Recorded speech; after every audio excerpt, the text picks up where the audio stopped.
Hello, I'm Mad Monty, and I am here to read you another tale from the Grimm's Complete Fairy Tales. This story is titled The Gallant Tailor. One summer morning, a little tailor was sitting on his board near the window and working cheerfully with all his might, when an old woman came down the street crying, "Good jelly to sell, good jelly to sell." The cry sounded pleasant in the little tailor's ears, so he put his head out the window and called out, "Here, my good woman, come here if you want a customer." So the poor woman climbed the steps with her heavy basket, and was obliged to unpack and display all her pots to the tailor. He looked at every one of them, and lifting all the lids, applied his nose to each, and said at last, "The jelly seems pretty good. You may weigh me out 4 half-ounces, or I don't mind having 1/4 of a pound." The woman, who had expected to find a good customer, gave him what he asked for, but went off angry and grumbling. "The jelly is the very thing for me," cried the little tailor. "It will give me strength and cunning." And he took down the bread from the cupboard and cut a whole round of the loaf, and spread the jelly on it, laid it near him, and went on stitching more gallantly than ever. All the while, the scent of the sweet jelly was spreading throughout the room, where there were quantities of flies, who were attracted by it and flew to partake. "Now then, who asked you to come?" said the tailor, and drove the unbidden guests away. But the flies, not understanding his language, were not to be got rid of like that, and returned in larger numbers than before. Then the tailor, not being able to stand it any longer, took from his chimney corner a ragged cloth, and saying, "Now I will let you have it," beat it among them unmercifully. When he ceased and counted the slain, he found 7 lying dead before him. "This is indeed somewhat," he said, wondering at his own gallantry. "The whole town shall know this." So he hastened to cut out a belt, and he stitched it and put it in large capitals, 7 at one blow. "The town, did I say?" said the little tailor. "The whole world shall know about it." And his heart quivered with joy like a lamb's tail. The tailor fastened the belt round him, and began to think of going out into the world, for his workshop seemed too small for his worship. So he looked about in all the house for something that would be useful to take with him, but he found nothing but an old cheese, which he put in his pocket. Outside the door, he noticed that a bird had got caught in the bushes, so he took that and put it in his pocket with the cheese. Then he set out gallantly on his way, as if he was light and active. He felt no fatigue. The way led over the mountain, and when he reached the topmost peak, he saw a terrible giant sitting there, and looking about him at his ease. The tailor went bravely up to him, called out to him, and said, "Comrade, good day! There you sit looking over a wide world. I am on the way thither to seek my fortune. Have you a fancy to go with me?" The giant looked at the tailor contemptuously and said, "You little rascal! You miserable fellow!" "That may be," answered the little tailor, and undoing his coat, he showed the giant his belt. "You can read there whether I am a man or not." The giant read, 7 at one blow, and thinking it meant men that the tailor had killed, felt at once more respect for the little fellow. But as he wanted to prove him, he took up a stone and squeezed it so hard that water came out of it.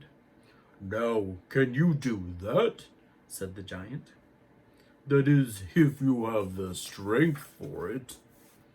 "That's not much," said the little tailor. "I call that play." And he put his hand in his pocket and took out the cheese and squeezed it so that all the whey ran out of it. "Well," he said, "what do you think of that?" The giant did not know what to say to it, for he could not have believed it of the little man.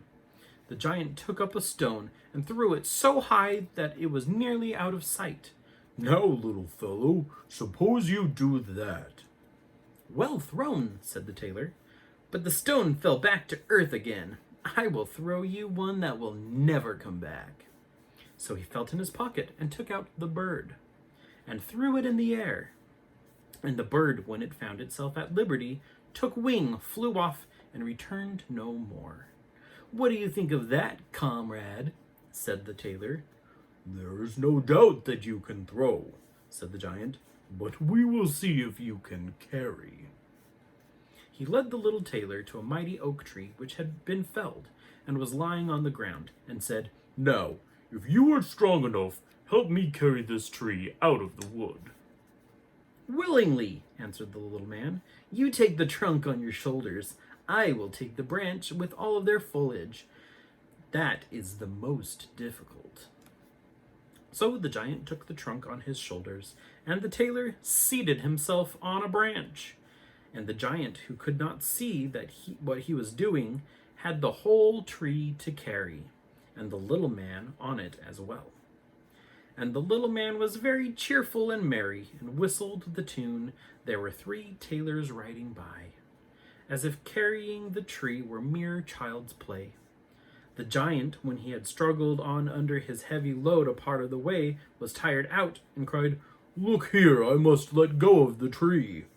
The tailor quickly jumped off, and taking hold of the tree with both arms as if he were carrying it, said to the giant, "You see, you can't carry the tree, though you are such a big fellow." They went on together a little farther, and presently they came to a cherry tree, and the giant took hold of the topmost branches, where the ripest fruit hung, and pulled them downward, gave them to the tailor to hold, bidding him eat. But the little tailor was much too weak to hold the tree, and as the giant let go, the tree sprang back, and the tailor was caught up in the air. And when he dropped down again without any damage, the giant said to him, "How is this? Haven't you strength enough to hold such a weak sprig as that?" "It is not strength that is lacking," answered the little tailor. "How should it be to one who has slain 7 at one blow?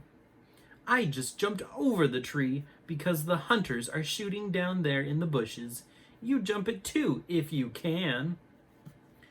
The giant made the attempt, and not being able to vault the tree, he remained hanging in the branches, so that once more the little tailor got the better of him. Then said the giant, "As you are such a gallant fellow, suppose you come with me to our den and stay the night." The tailor was quite willing, and he followed him.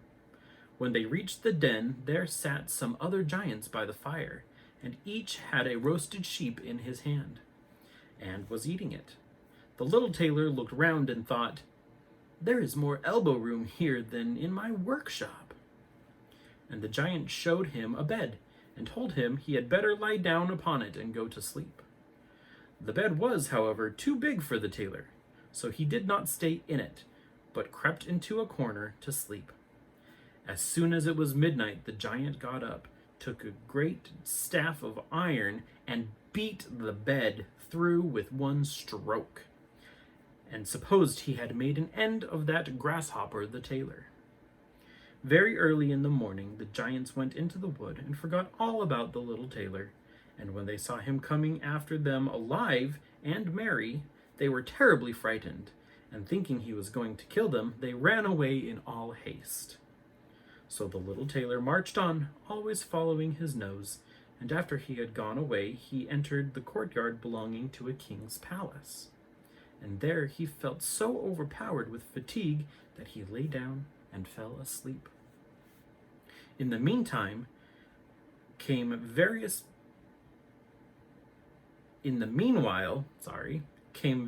people who looked at him very curiously and read on his belt 7 at one blow.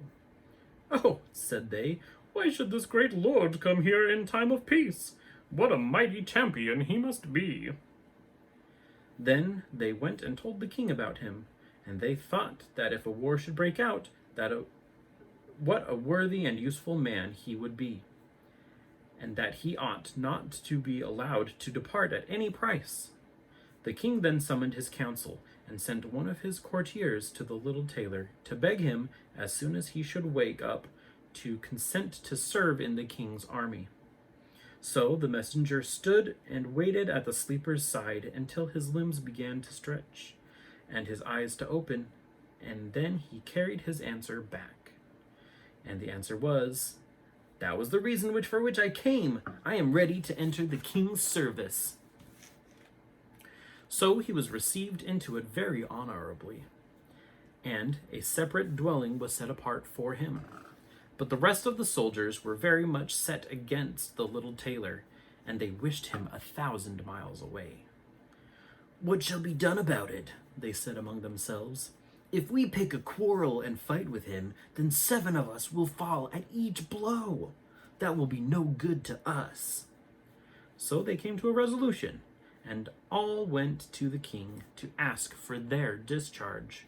"We never intended," said they, "to serve with a man who kills 7 at one blow." The king felt sorry to lose all his faithful servants because of one man, and he wished that he had never seen him, and would willingly get rid of him if he might. But he did not dare to dismiss the little tailor for fear he should kill all the king's people, and place himself upon the throne.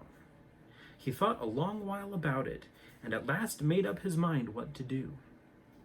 He sent for the little tailor and told him that he was so great a warrior he had a proposal to make to him. He told him that in a wood in his dominion dwelt 2 giants who did great damage by robbery, murder, and fire, and that no man durst go near them for fear of his life.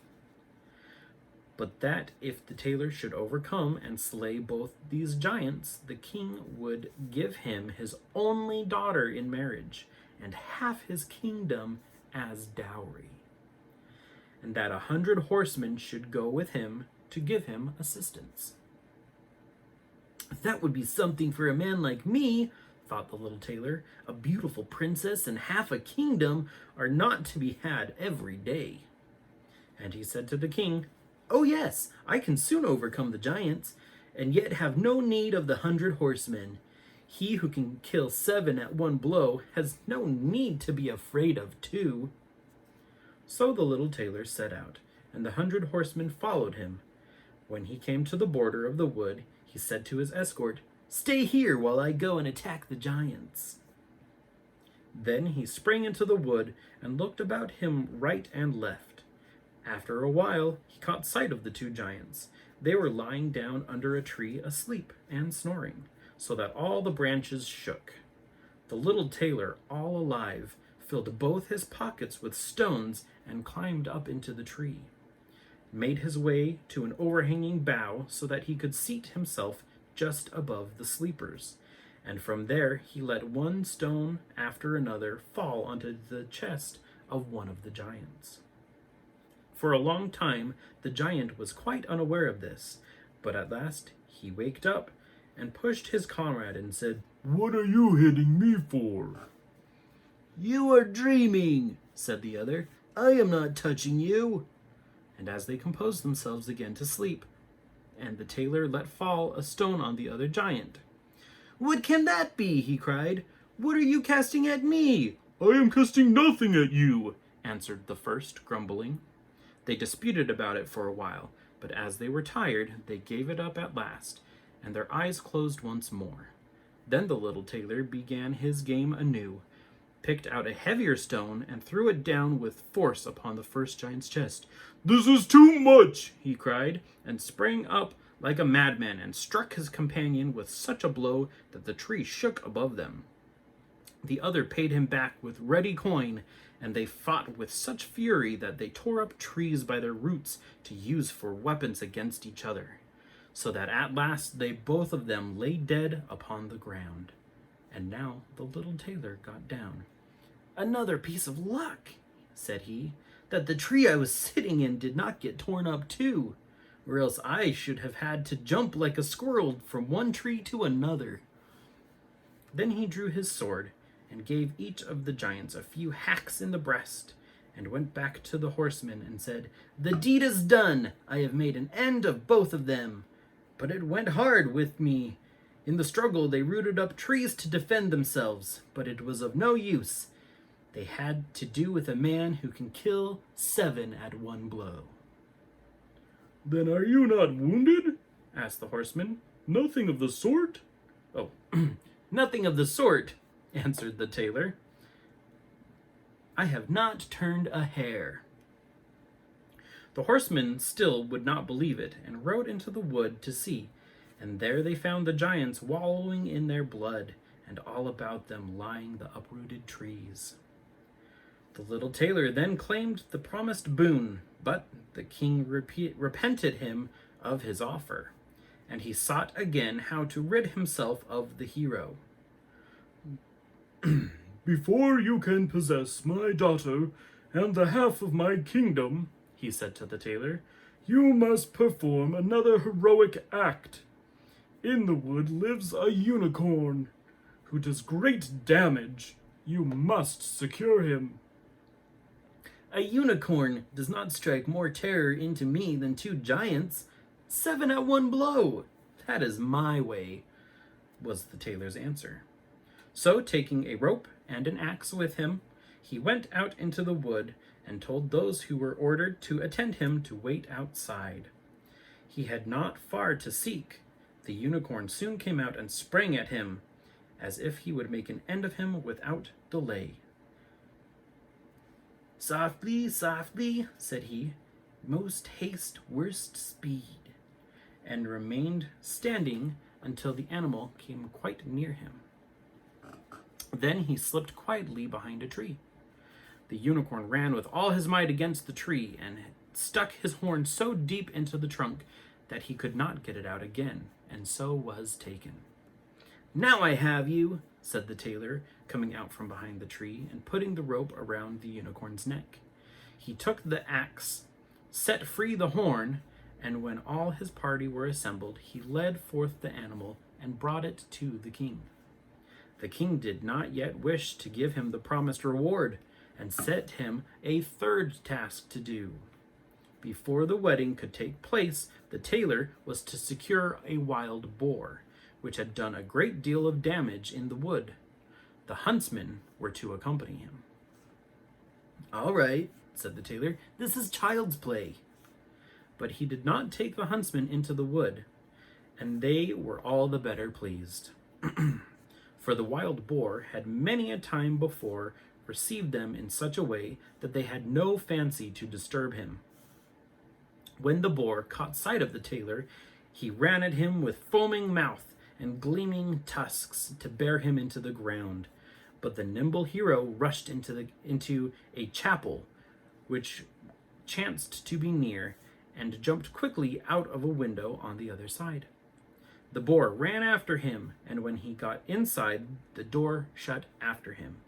And there he was imprisoned, for the creature was too big and unwieldy to jump out of the window too.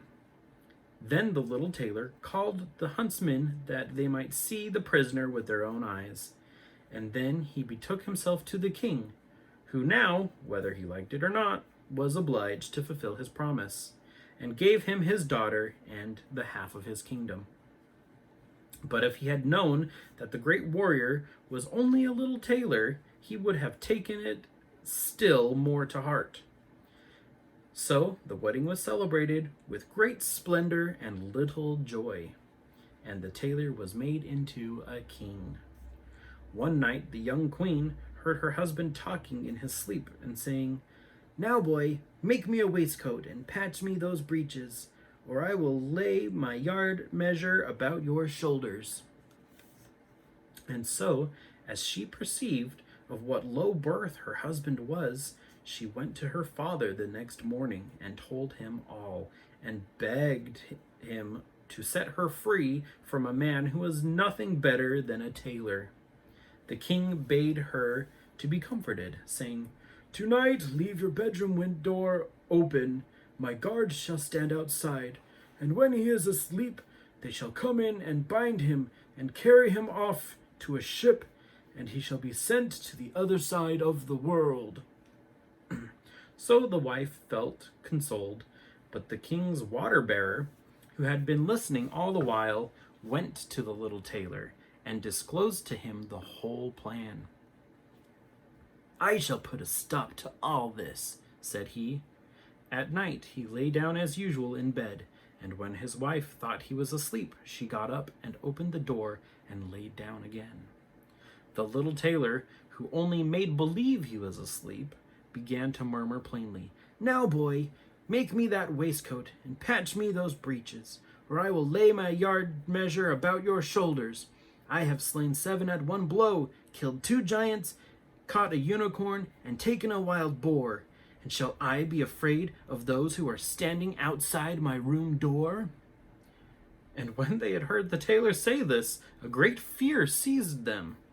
They fled away as if they had been wild hares, and none of them would venture to attack him. And so the little tailor remained a king all of his lifetime. Please take some time to like, comment, and subscribe if you are enjoying me reading these stories. I would like to keep doing so. I know my kids have said that they want me to read more of these, so I'm going to continue doing so. But if I could also get some support with a like, comment, subscribe, I'd appreciate that very much.